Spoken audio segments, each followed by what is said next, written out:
예, 오늘 말씀의 제목은요, 우리가 품어야 할 마음이라는 제목인데요.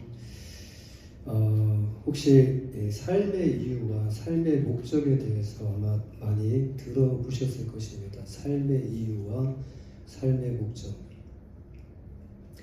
여기서 그 삶의 이유와 삶의 목적은 무엇을 말하는 것일까? 이 삶이라는 것은 무엇을 말하는 것일까?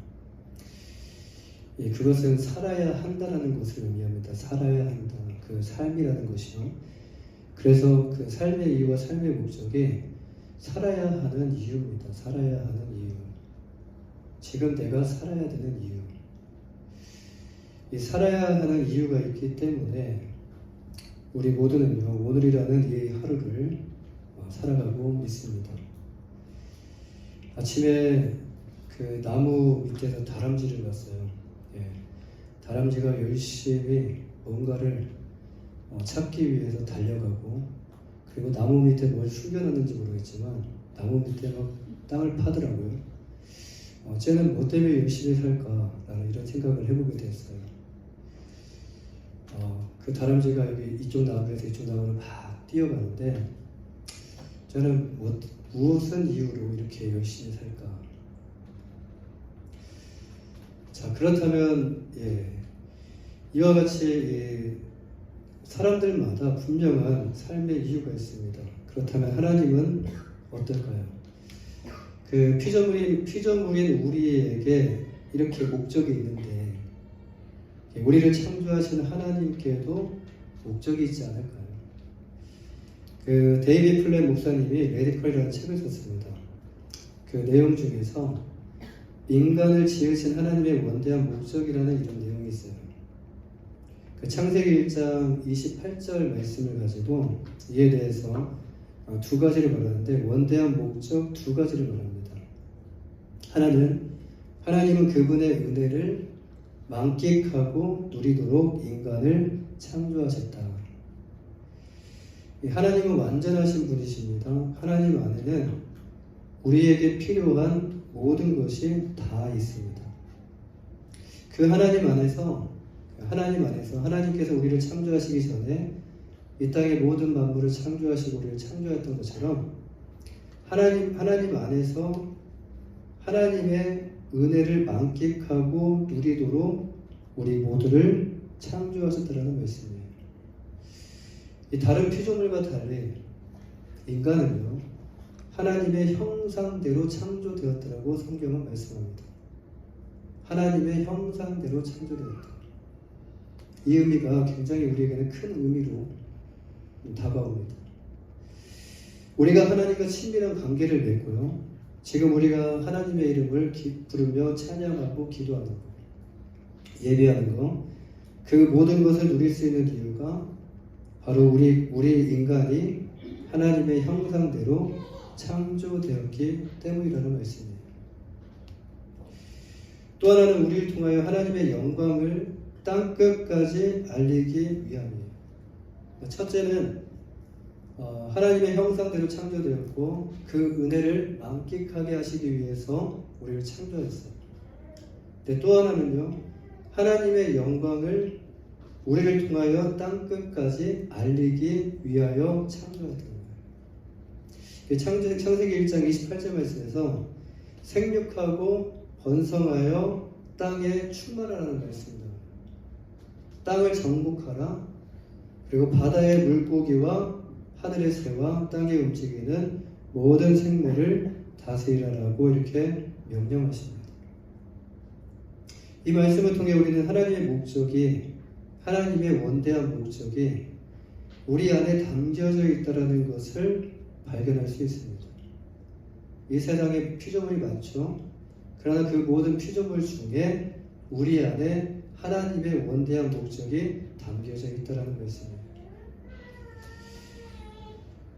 그 하나님의 생각과 하나님의 마음, 하나님의 생각과 하나님의 마음, 보이지 않는 하나님, 그런데 또 하나님의 보이지 않는 생각과 그 보이지 않는 마음을 우리는 어떻게 알 수가 있을까요?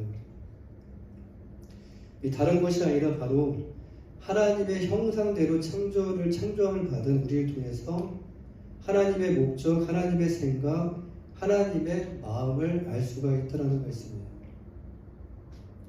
이 성경을 보면요, 참 특이한 게 뭐냐면 하나님의 말씀이잖아요. 하나님의 말씀인데, 근데 그 안에 하나님만 등장하지 않는다는 거예요. 그렇지 않습니까? 성경은 하나님의 말씀이에요. 그러면 하나님의 이야기로 가득해야 돼요. 그런데 성경은 하나님만 등장하지 않고 그 안에 꼭 하나님 계시는 곳에는요, 꼭 사람이 함께 등장한다는 거예요. 이것은 곧 하나님은 이렇게 인간과 어떤 측면이냐면 인간과 하나님이 가까이 하고 싶어 하신다는 것을 볼 수가 있어요. 옆에 두고 싶어 하신다는 거예요. 그리고 인간과 함께 뭔가를 하더라도 인간과 함께 하기를 원하신다는 그 하나님의 마음을 우리는 성경을 통해서 엿볼 수가 있습니다. 이 창세기 1장에서 3장에 보면은 하나님은 아담과 함께 하셨죠. 그렇죠? 아담과 하와와 함께 하셨죠. 또 우리가 잘 아는 조금 지나 보면요, 노아라는 사람이 등장을 해요. 그리고 또 조금 지나면 아브라함이라는 사람이 등장을 하고, 그러니까 한 시대의 사람으로서 이 땅에 왔다가 떠나가면 또 다른 한 사람을 하나님이 선택하시고 또 그와 함께 하시는, 함께 삶을 공유하시는 아브라함이 나오죠. 그 다음에 또 이삭이 나와요. 그리고 야곱이 나와요. 그리고 요셉과 모세가 나오고 여호수아가 나오고 그리고 사사들이 나오고 다윗과 솔로몬 그리고 여러 왕들이 나와요. 그리고 신약으로 넘어가면 이제 사도들이 나오죠. 그리고 지금 이 시대에는 하나님과 우리가 함께 동행하고 있다는 거예요.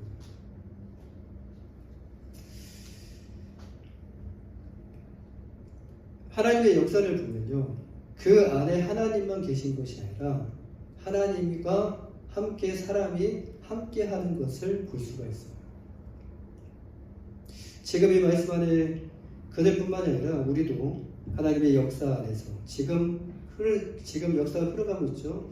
근데 이 역사는 하나님의 역사입니다. 하나님의 역사 안에 하나님과 함께 하고 있다는 거예요. 이를 보면요, 우리가 무엇이간데 하나님께서 우리를 이렇게 생각하시고 시편 기자의 고백처럼 우리가 무엇이간데 하나님께서 이렇게 생각하시고 이렇게 사랑하여 주십니다. 우리를 이 땅 가운데 태어나게 하시고 그냥 고아와 같이 내버려 두지 않으시고 우리를 생각하시고 우리를 사랑하여 주시고 우리와 함께 하시는, 왜 이렇게 함께 하시는가라는 것을 생각해 보게 돼요. 이를 생각하면요, 정말 우리 자신을 생각하면 어떤 분은 대단한 분이라고 생각할 수도 있어요. 그러나 우리 자신을 생각해 보면 하나님과 우리와 이렇게 생각해 볼 때 하나님께서 꼭 이렇게 하실 이유가 있으신가? 근데 이런 생각을 하게 되면 얼마나 그 하나님께 주시는 은혜와 하나님께 주시는 그 사랑이 감사한지 모릅니다. 여러분 감사하십니까? 지금 하나님의 이름을 부르며 찬양하고 매 순간마다 하나님을 찾으며 하는 그것이 감사로 다가오십니까? 이 안에서 우리는요, 하나님의 목적을 발견할 수 있습니다.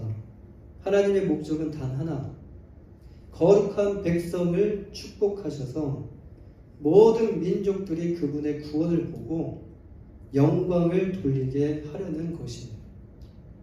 우리를 통해서 하나님의 영광을 나타나게 하시고 우리를 통해서 하나님께 영광을 돌리게 하기 위해 그리스도인은 하나님의 목적을 알아야 하고요, 하나님께서 기뻐하시는 삶을 살아가야 될 줄 믿습니다. 그렇다면 우리는 어떻게 하면 하나님의 마음을 알 수 있을까요? 하나님의 목적을 알기 위해, 하나님의 마음을 알기 위해 우리 그리스도인들에게 필요한 것이 있는데, 그것은 오늘 말씀의 제목과 같이 우리는 어떤 마음을 품어야 됩니다. 우리 그리스도인들은 어떤 마음을 품어야 되는가? 이거에 대한 답이 그리스도의 마음을 품는 것이에요. 자, 우리가 그리스도의 마음을 품기 전에 먼저 우리는 그리스도는 어떤 마음을 가졌는가를 아셔야 되는데, 오늘 본문 6절과 8절 말씀을 보면요, 그리스도께서 행하신 일들을 기록하고 있습니다. 우리는 그리스도의 행동을 통해서 그분이 어떤 마음을 가졌는지를 우리가 발견할 수가 있어요.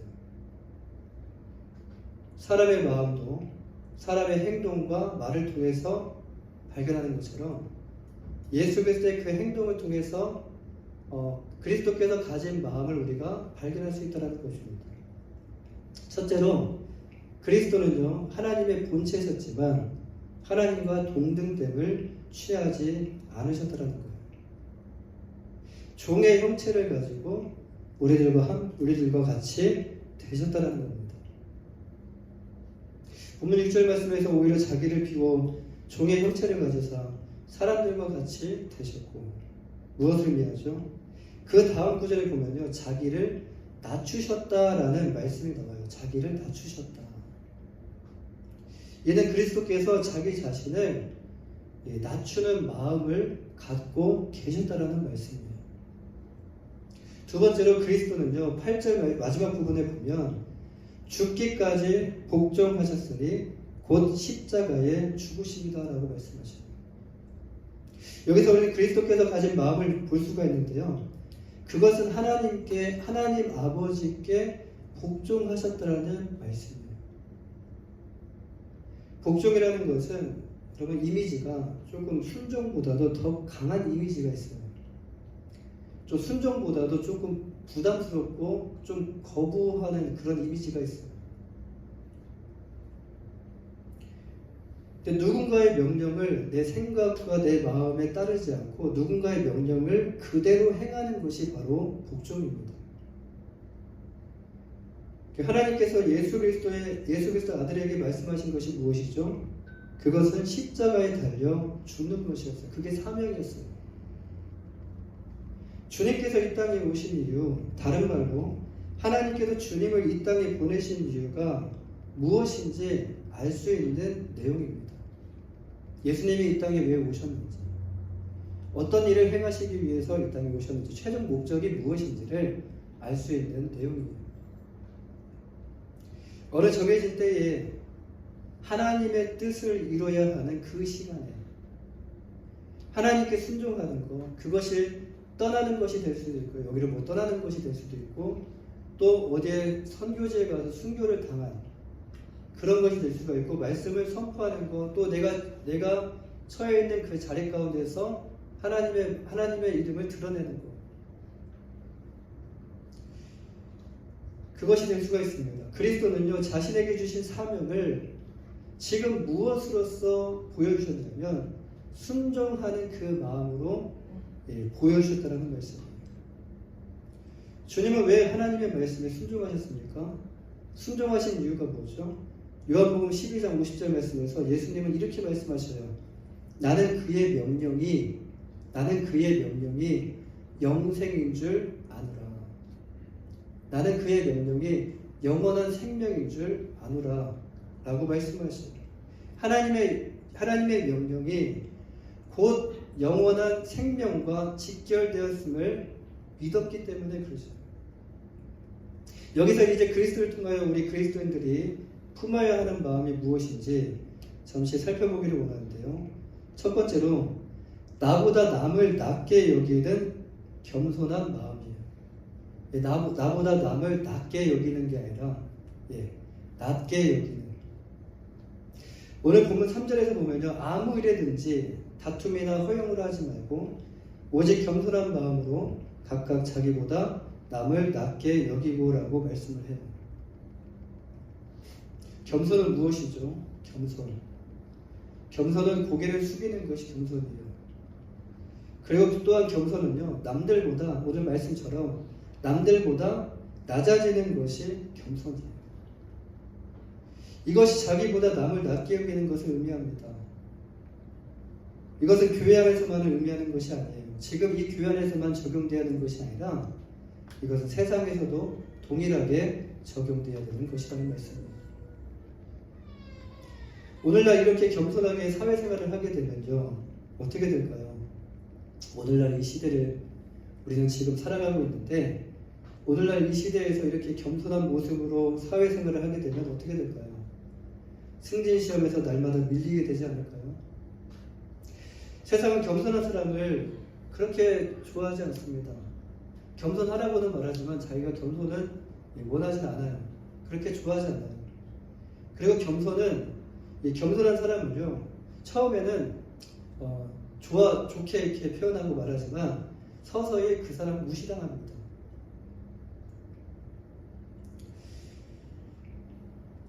요즘 사회는요, 개인 인권을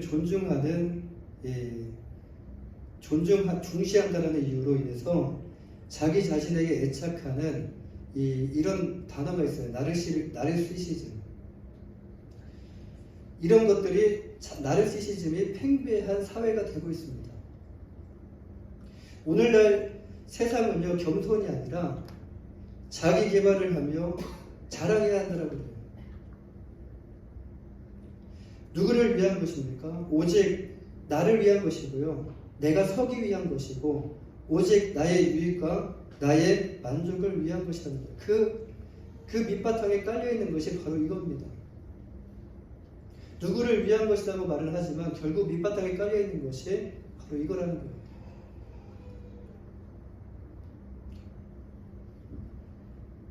이 비즈니스 카드를 돌리면서 자기를 어필하며 나타내야 됩니다. 그리고 이력서에도 없는 거 있는 거 다 써야 돼요. 이 거짓이 난무하고 있는 이 사회, 자기 자랑에 심취되어 있는 이 사회가 점점 그렇게 되어가고 있다는 거예요. 그런데 교회에서는 그리스도의 마음으로 겸손하라라고 말씀을 해요. 2000년 전이나 지금이나 동일하게 교회는 그리스도의 마음으로 겸손하라라고 말을 해요.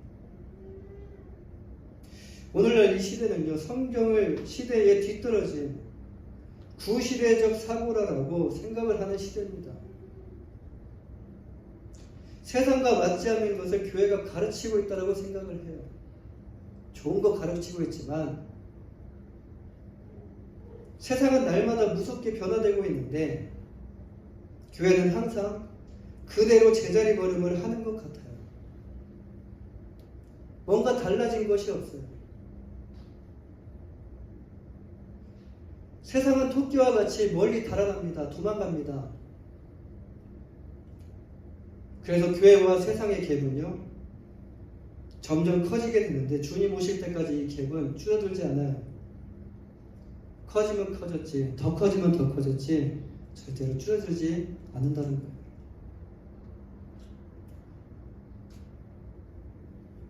교회는 시대를 떠나서 계속적으로 진리를 외칠 것이기 때문에 시대와 맞지 않는 그 진리를 계속적으로 외칠 것이기 때문에 교회와 세상의 갭은요, 좁혀지지 않습니다. 이 성경의 방식대로 세상을 살아가면 어떻게 될 거라고 생각하십니까? 계산해 봤을 때 100% 망하게 될 것이라고 생각하실 거예요. 하나님의 말씀을 그대로 적용하는 세상 가운데 살아갈 때 주변에 그렇지 않은 그리스도인들도 있지만 그 그리스도인들이 대다수가 아니라 소수에 불과하다는 거예요. 다수가 아닙니다. 그래서 그리스도인들은 어떤 선택을 하게 됩니까? 적당한 타협점을 생각하며 찾게 되고요. 또는 교회는 교회고 세상은 세상이다라고 말하면서 교회에서는 하나님의 말씀을 듣지만 세상에 나가면 세상의 방식대로 삶을 살아가게 된다는 거예요. 그러고 싶어서 그러는 것이 아닙니다. 어쩔 수 없이 그렇게 사는 거예요. 부끄럽지만 이것이 오늘날 교회의 모습이라고 말씀드릴 수 있어요. 교회는 점점 더 교회의 모습을 잃어가고 있어요.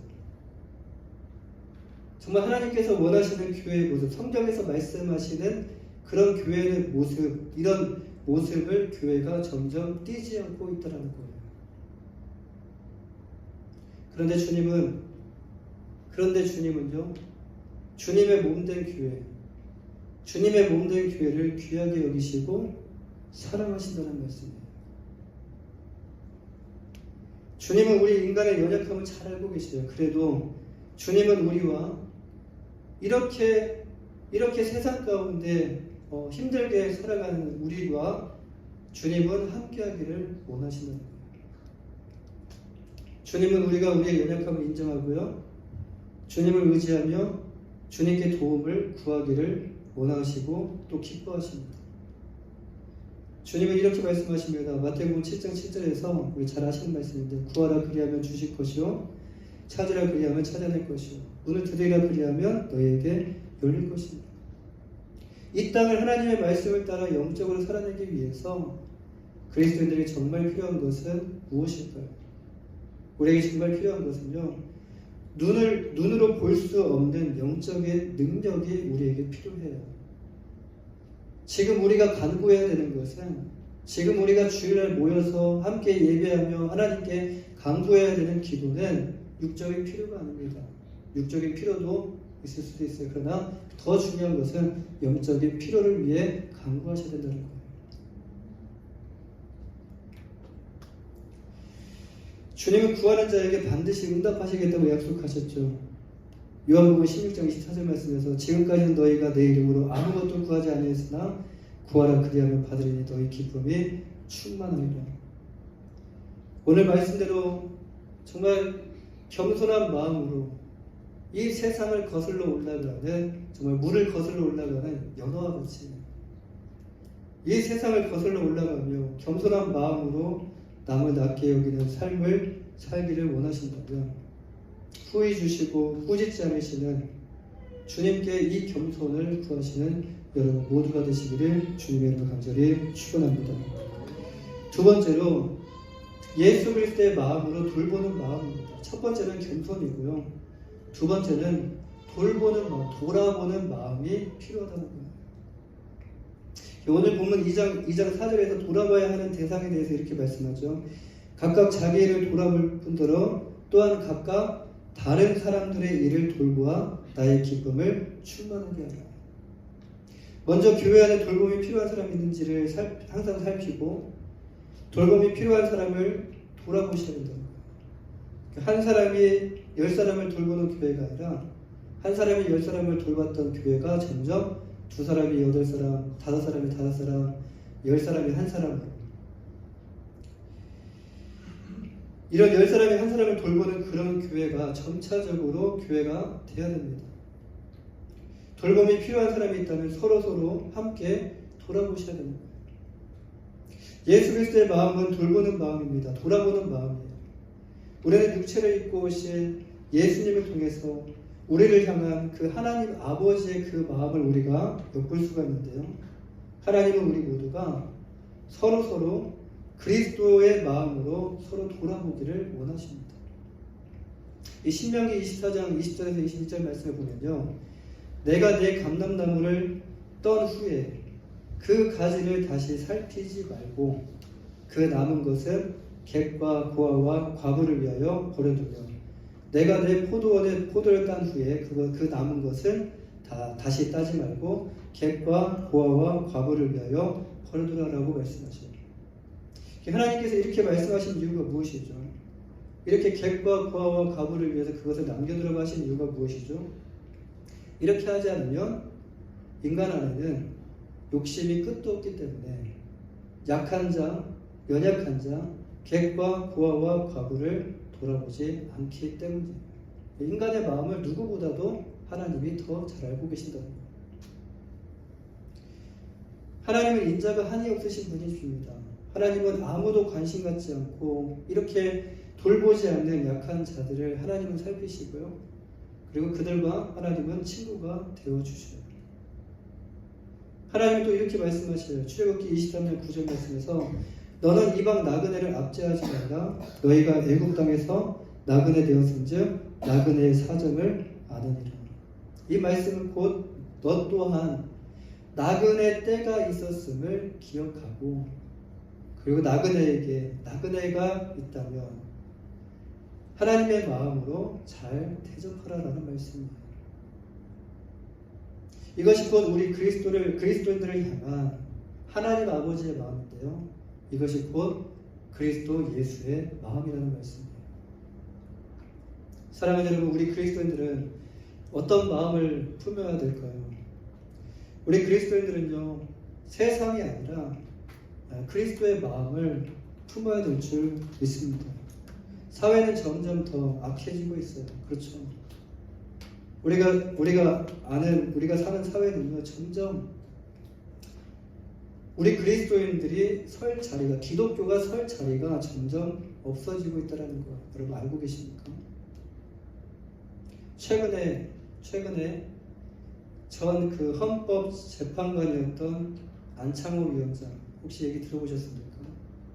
소식 들으셨습니까? 안창호 위원장이 위원장이 되기 전에 그가 국가인권위원회 위원장 후보로서 인사청문회가 있었어요. 근데 거기서 그가 무엇을 말했냐면 창세기 1장 1절을 선포했어요. 하나님께서 천지를 창조하셨다라고 고백을 했어요. 지금 화제가 되고 있습니다. 한국에서.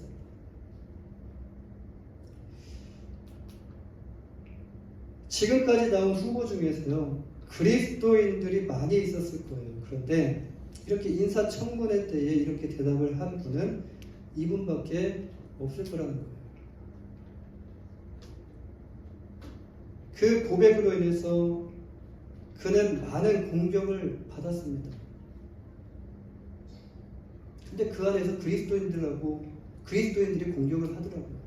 그리스도인이라고 말하는 사람들이 공격을 하더라고요. 또 이것이 그분만의 일일까요? 공격받는 것이 그분만의 일일까요? 아닙니다. 이것은 그분만이 아니라 지금 이후에 모든 그리스도인들이 당할 일을 우리가 먼저 보고 있는 거예요. 세상은 이와 같이 여러분 공격하여 기독교를 무너뜨리기 위해 세상에서 할 수 있는 모든 일들 총동원 하여서 준비하고 있다는 걸 여러분 알고 계십니까? 이런 세상을 그리스도인들만 모르고 있다는 거 또 알고 계십니까? 그리고 그리스도인들은 또 뭐라고 말을 합니까? 절대 그럴 리가 없어요. 괜찮다라고 말하면서 여전히 편안한 삶을 살아가고 있어요. 아니란 삶을 살아가고 있다는 거예요. 성경을 믿는 그리스도인들을 뭐라고 표현을 하냐면 탈레반이라고 표현을 합니다. 나만 아니면 됐지 라고 이런 생각을 하고 계십니까? 이렇게 표현을 하고 있어요. 이런 시대에 우리는요, 그리스도인으로서 세상을 살아가고 있어요. 점점 그리스도인이 쓸 수 있는 자리들이 점점 줄어들고 있고 사라지고 있다는 거예요. 그래도 주님은요, 우리에게 어떤 마음을 품으라고 말씀하십니까? 성경은 시대에 따라서 다르게 말씀하지 않아요. 이런 시대를 살아가는 우리 그리스도인들에게도 동일하게 겸손하라고 말씀하십니다. 그리고 다른 사람들의 일을 서로 더 돌아보라라고 말씀하십니다. 이것이 곧 하나님을 기쁘시게 하는 교회이고요. 이것이 곧 하나님을 기쁘시게 하는 거룩한 백성의 삶인 줄 믿습니다. 우리 모두가 그리스도의 마음을 품어 하나님을 기쁘시게 하는 그런 교회가 되기를 주님의 이름으로 간절히 축원합니다. 기도하겠습니다.